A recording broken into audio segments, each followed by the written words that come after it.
यं ब्रह्मा वरुणेन्द्ररुद्रमरुतास्तुन्वन्ति दिव्यैस्तवैः वेदैः साङ्गपदक्रमोपनिषदैः गायन्ति यं सामगाम् ध्यानावस्थिततद्गतेन मनसा पश्यन्ति यं योगिनो यस्यान्तं न विदुसुरासुरगणा देवाय तस्मै नमः।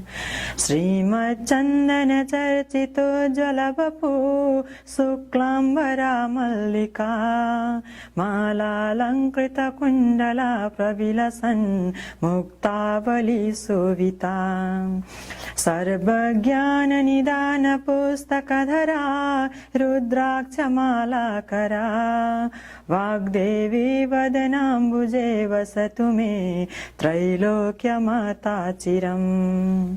मूकं करोति वाचालं पङ्गुलं गयते गिरिं यत्कृपातमहं वन्दे परमानन्दमाधवम्। नमो भगवते तस्मै व्यासाय मिततेजसे यस्य प्रसादाद् वक्ष्यामि नारायण कथामिमम्। नारायणं नमस्कृत्यं नरं चैव नरोत्तमं देवीं सरस्वतीं व्यासं ततो जयमुदीरये। अथ द्वितीय अध्याय दिक्पाल उपाख्यान। हे मुने, अघि यो संसार जलमय छँदा विष्णु भगवानका नाभिबाट सहस्रदल कमल उत्पन्न भयो। त्यस कमलमा बसी ब्रह्मा सृष्टि गर्ने विचार गर्दै थिए। त्यही अवसरमा विष्णु भगवानको कानीगुजीबाट अत्यन्त पराक्रमी मधु र कैटभ नामक दुई वीर उत्पन्न भए। ती दुईले जलमय संसारमा कहाँ के छ भनी घुम्दा ब्रह्मा बसेको स्थानमा पुगी कमलको डाँठ समातेर माथि गई हेर्दा ब्रह्माजीलाई देखे र उनलाई खसाल्न तयार भए। त्यो देखेर डराएका ब्रह्माले योगमायाको आराधना गरे। योगमाया प्रकट भएपछि ब्रह्माले हे ईश्वरी, विष्णुलाई जागा गराइदिनुहोस् भने र उनले ब्रह्माको कष्ट बुझी विष्णु भगवानलाई जागा गराइदिइन्। भगवान जागा भएर हेर्दा ती मधु र कैटभलाई देखि तत्काल युद्ध गर्न अघि सरे। दिव्य 5000 वर्षसम्म जलमा युद्ध भयो, तर हार जित हुन सकेन। अनि विष्णुले हे दानव हो, तिमीहरू पराक्रमी रहेछौ, म प्रसन्न भएँ, इच्छा भएको वर माग भन्दा अहङ्कारी मधु र कैटभले भने हे विष्णु, यस युद्धमा हाम्रो जित भयो, तिमी हार्नेले के दिन सक्छौ? बरु तिमीलाई इच्छा लागेको वर हामीसँग माग। दैत्यहरूको त्यस्तो अभिमानपूर्ण कुरा सुनि विष्णुले भन्नुभयो, पहिले वाचा गर, अनि म वर माग्दछु, अनि दानवले तिमीले जे मागे पनि अवश्य दिनेछौ भन्ने वाचा गरेपछि विष्णु भगवानले अरु वर के मागौँ, तिमी दुवैलाई म मार्दछु, मेरा हातबाट मर भनेको सुनि मधु र कैटभले भने हे विष्णु, तिमी छलिरहेछौ, कपट गरेर वर माग्यो, बाचा हारेको हुनाले हामी दिन्छौँ, अब के गर्ने भनी विचार गर्दा सारा संसार जलमय देखि भने हे विष्णु, हामीलाई जल नभएको स्थानमा मार। त्यस्ता कुरा सुनि विष्णुले आफ्ना काखमा राखेर सजिलैसित दुवैलाई मारे।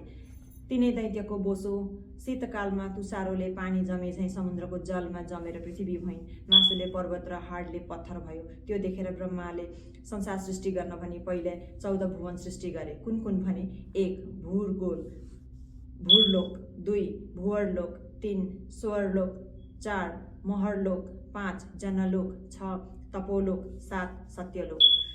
यी माथिका र 1 अतल, 2 वितल, 3 सुतल, 4 तलातल, 5 महातल, 6 रसातल, 7 पाताल।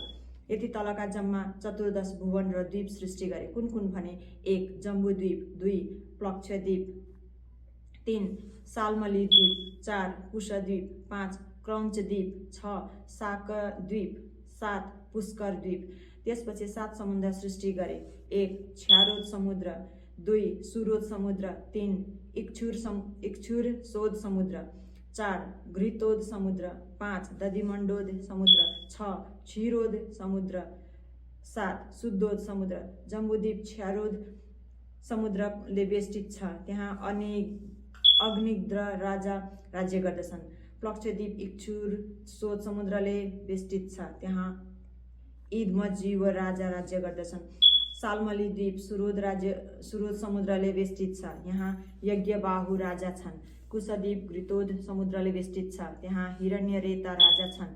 क्रौञ्चद्वीप क्षीरोद समुद्रले बेरिएको छ, त्यहाँ धृतपृष्ठ राजा छन्। शाकद्वीप दधिमण्डोत समुद्रले बेरिएको छ, त्यहाँ मेघातिथि राजा राज्य गर्दछन्। पुष्करद्वीप शुद्धोद समुद्रले बेष्टित छ, त्यहाँ वितिहोत्र राजा राज्य गर्दछन्। जम्बुद्वीपको विस्तार 4 लाख कोष छ।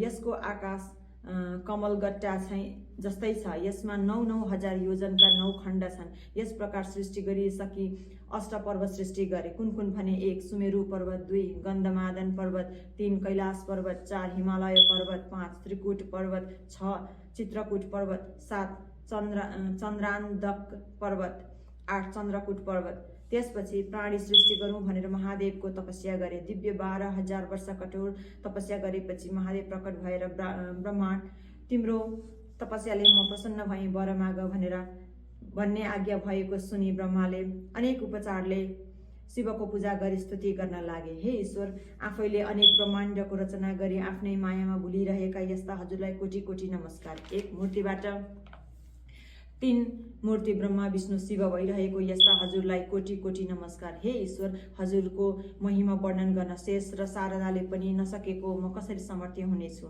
हजुरको कृपाले द्वीप, समुद्र, पर्वत सृष्टि गरे। अब प्राणी सृष्टि गर्न सकौँ, यही वर दिनुहोस् भनी बिन्ती गरे। ब्रह्माजीको प्रार्थना र आग्रह बुझी महादेवले आज्ञा भयो, हे ब्रह्माण्ड, तिमी प्राणी सृष्टि गर्न सके भनी वरदान दिनुभयो।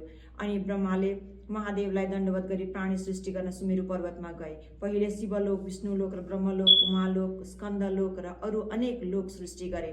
तिनमा सबभन्दा माथि सत्यलोक सृष्टि गरे। अनि सुमेरु पर्वतको पूर्व दिशामा अमरावती, आग्नेय कोणमा शुद्धावती, दक्षिण दिशामा यमपुरी, नैऋत्य कोणमा कृष्णावती, पश्चिम दिशामा श्रद्धावती, ईशान कोणमा यशोवती नामका पुरीहरू रचना गरे। यसपछि स्थावर जङ्गम सृष्टि गरे। अनि प्राणी सृष्टि गर्ने इच्छा भयो र मनले चिताउन साथ कश्यप प्रवृत्ति 100 ऋषि सृष्टि भए।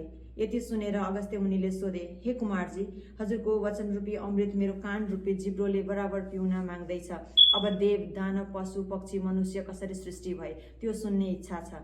मुनिको इच्छा जानेर कुमारजी आज्ञा गर्नुहुन्छ। हे मुने, कश्यप ऋषिका 1 अदिति, 2 दिति, 3 दनु, 4 कारा, 5 घोरा, 6 सिंहिका, 7 क्रोधा, 8 प्रादा, 9 बलिष्ठा, 10 विनता, 11 कपिला, 12 कद्रु र 13 मनु यस्ता स्त्रीहरू थिए। अतः दितिका गर्भबाट हिरण्यकशिपु आदि दैत्य जन्मे। अदितिका गर्भबाट चन्द्र, सूर्य आदि 33 कोटी देवताहरू जन्मे। दनुका गर्भबाट दानवहरू जन्मे। कारा घोराका गर्भबाट गन्धर्वहरू जन्मे। सिंहिकाका गर्भबाट राहु जन्म्यो। प्रादाका गर्भबाट उर्वशी आदि अप्सराहरू जन्मे। क्रोधाका गर्भबाट क्रोध जन्मियो। मनुका गर्भबाट ब्राह्मण, क्षत्रिय, वैश्य, शूद्र यी 4 थरी मनुष्य जन्मे। बलिष्ठा र विनताका गर्भबाट अरुण, गरुड, सम्पाति, मयूर, कोकिल, चकेवा, जीवनजीव, मुनिया, धोबिनी र सहंस आदि पक्षीहरू जन्मे। कपिलाका गर्भबाट कामधेनु, सिंह, शार्दुल, बाघ, हात्ती, घोडा, मृग, जरायो, गैंडा, खरायो आदि पशुहरू जन्मे। कद्रुका गर्भबाट शेषनाग, अनन्तनाग, पद्मनाग, वासुकी नाग, कुलिक नाग, कर्कोटक नाग, तक्षक नाग, शङ्खनाग आदि अष्टनागहरू जन्मे। यसरी देवता, ऋषि, यक्ष, गन्धर्व, किन्नर, अप्सरा, नाग, मनुष्य, पशु, पक्षीहरू सृष्टि भएको देखि ब्रह्माले तिनीहरूलाई खाने आहारा, धान, जौ, तिल आदि अनेक तरहका अन्न र फलमूल सृष्टि गरे। हे मुने, यो मैले अत्यन्त संक्षेपमा भने, अरू पुराणहरूबाट विस्तारै बुझ्नेछौ। यो सृष्टिका कुरा सुनाए, अब के सुन्ने इच्छा छ भन भन्दा अगस्त्य मुनि भन्छन्, हे कुमार, कुन कुन भुवनमा कुन कुन देवता छन् र दिक्पाल कसरी भए यो सुन्ने इच्छा छ। यति सुनि कुमारजी आज्ञा गर्नुहुन्छ। हे मुने, कैलाश भुवनमा महादेव हुनुहुन्छ। वैकुण्ठ भुवनमा विष्णु भगवान छन्। सत्य भुवनमा ब्रह्मा छन्। उमा भुवनमा पार्वती छन्। स्कन्द भुवनमा म छु। धूम्र भुवनमा धूम्र ऋषि छन्। नैऋत्य भुवनमा अन्य ऋषिहरू छन्। यति भुवनका कुरा कहेँ। अब दिक्पाल भएका कुरा भन्दछु। कश्यप ऋषिका छोरा इन्द्रले हिमालयमा गई धेरै कालसम्म कठोर तपस्या गरे। महादेव प्रसन्न भई, हे इन्द्र, तिम्रो तपस्याले म प्रसन्न भई भनी वरदान दिए। अमरावतीको अधिपति र पूर्व दिशाको दिक्पाल बनाई पठाए। फेरि एउटाले गई उसै गरी तपस्या गर्दा महादेव प्रसन्न भएर अग्नि नाम राखी अग्निकोणको दिक्पाल बनाई शुद्धावतीको अधिपति गराई पठाए। फेरि अर्कोले गई त्यसै गरी तपस्या गरे। महादेव प्रसन्न भए यम नाम राखी दक्षिण दिशाको दिक्पाल बनाई यमपुरीको अधिपति गराई पठाए। फेरि एउटाले गई त्यसै गरी तपस्या गरे। महादेव खुसी भई नैऋति नाम राखी नैऋत्य कोणको दिक्पाल र कृष्णावतीको अधिपति गराई पठाए। फेरि अर्कोले गई यसै गरी तपस्या गरे। महादेव प्रसन्न भई वरुण नाम राखी पश्चिम दिशाको दिक्पाल र श्रद्धावतीको अधिपति गराई पठाए। फेरि 49 वायुले गई त्यसै गरी तपस्या गरे। महादेव प्रसन्न भई वरदान माग भन्दा ती वायुले हामी 49 जना एक हुन सकौँ र हामीलाई कोही नदेखुन्, केवल शब्द मात्र सुनुन्, बलमा पनि कसैले जित्न नसकुन् भनी माग्दा महादेवले तथास्तु भनी वरदान दिएर वायु नाम राखी वायव्य कोणको अधिपति गराई पठाए। फेरि एउटाले गई त्यसै गरी तपस्या गरे। महादेव खुसी भई कुबेर नाम राखी उत्तर दिशाको दिक्पाल र अलकापुरीको अधिपति गराई पठाए। फेरि एउटाले गई त्यसै गरी तपस्या गरे। महादेव प्रसन्न भई विश्वकर्मा नाम राखी ईशान कोणको दिक्पाल र यशोवतीको अधिपति बनाई पठाए। हे मुनि, यति दिक्पाल भएको कुरा कहेँ, अब के सुन्न इच्छा छ भन। कुमारले यस्तो वचन सुने। अगस्त्य मुनि भन्नुहुन्छ, महादेव र सतीदेवीको विवाह भएको र सतीदेवी मर्दा उत्पात भएको, फेरि सतीदेवी महादेवकी पत्नी कसरी भइन् र कस्तो कारण परेर उनको मृत्यु भयो, यो सबै विस्तारले आज्ञा होस् भन्दा मुनिको यस्तो इच्छा जानी प्रसन्न भएर कुमारजीले यो कुरा तेस्रो अध्यायमा वर्णन गर्नेछु भन्नुभयो। इति श्री स्कन्द पुराणे केदारखण्डे माघ महात्म्ये कुमार अगस्त्य संवादे श्री स्वस्तानी परमेश्वराय व्रतकथायां दिक्पाल वर्णनम नाम द्वितीयोऽध्यायः।